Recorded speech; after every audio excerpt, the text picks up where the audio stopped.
বন্ধুরা দেখুন আমার পেয়ারা গাছে কীরকম ফুল চলে এসেছে, একদম গিটে গিটে।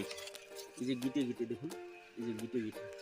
এইভাবে ফুল দেখানো তো সম্ভব না, আপনারা ব্যবহার করে দেখুন এই বায়োভিটা এক্স। এই বায়োভিটা এক্স এটি সামুদ্রিক শৈবাল থেকে তৈরি।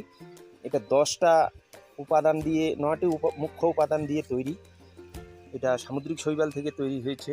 এটা আছে সালফার আছে, ম্যাগনেসিয়াম আছে, ক্যালসিয়াম আছে, সোডিয়াম আছে, বোরন আছে, আয়রন আছে, ম্যাগনেসিয়াম এমজি আছে, কপার আছে, জিঙ্ক আছে। একটাই ফার্টিলাইজারের মধ্যে আপনি অনেক কিছু পেয়ে যাচ্ছেন এই বায়োভিটা এক্স, এবং গাছকে সবুজ এবং সতেজ রাখে এবং ফুল ধরার এবং ফল ধরার ক্ষমতা অনেক বাড়িয়ে তোলে। বন্ধুরা ভিডিও যদি ভালো লাগে আপনারা লাইক, কমেন্ট এবং শেয়ার করবেন, আর চ্যানেলটি সাবস্ক্রাইব করতে ভুলবেন না।